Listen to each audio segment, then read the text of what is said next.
Here's something that should stop you in your tracks. Imagine a disease that literally turns your lungs into stone, and it's happening to workers around the world right now just from breathing in dust at their jobs. That's such a haunting way to describe silicosis. And what really gets me is that we've known about this condition for centuries, yet workers are still getting sick from it today. Well, let me tell you about how sneaky this disease is. These crystalline silica particles are so tiny, less than 10 micrometers, they slip right past our body's defenses like invisible assassins. It's almost like a microscopic Trojan horse.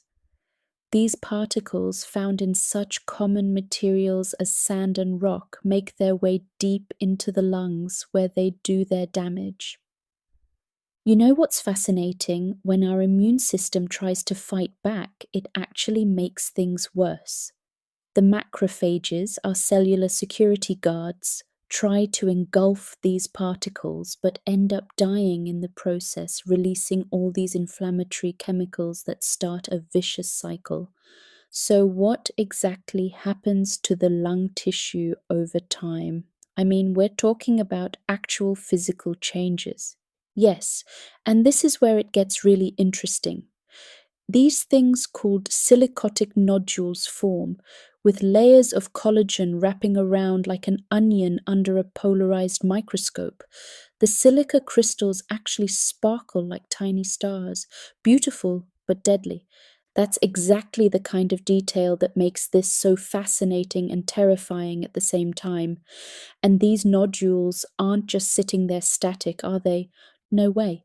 They're actually growing and merging over time, forming what doctors call progressive massive fibrosis. And get this, there are three different forms of the disease. The chronic form takes 10 to 20 years to develop, but the acute form, that can happen in just months with heavy exposure. Well, that explains why it's such a silent killer. By the time someone notices symptoms, the damage is already done.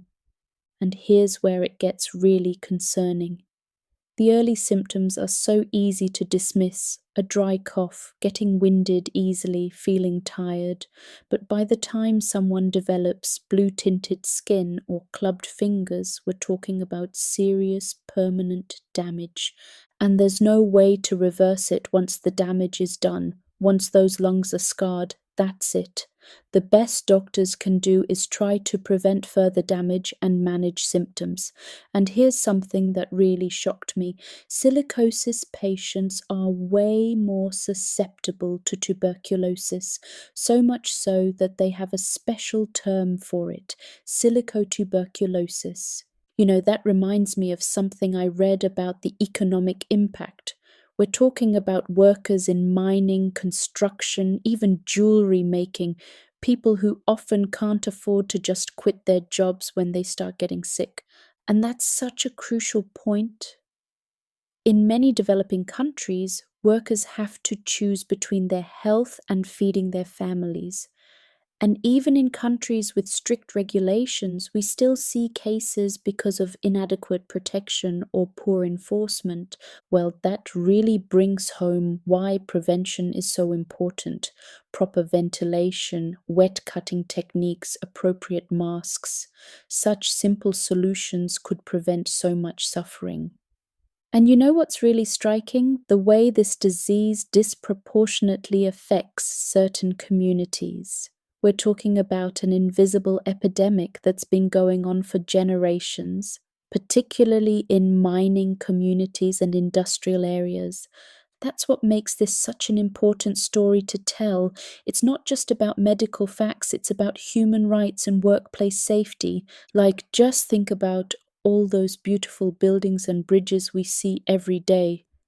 Behind each one, there might be workers who've been exposed to silica dust. It's a hidden cost of progress that we rarely think about. that really puts things in perspective. How something as simple as proper safety equipment could be the difference between life and death. And that's really the bottom line here. Silicosis isn't just a medical condition, it's a wake up call about workplace safety and the real human cost of cutting corners. Every new case represents a preventable tragedy that we should have learned how to stop by now. Those are powerful closing thoughts. Really makes you think about the true price we pay for progress when we don't prioritize worker safety.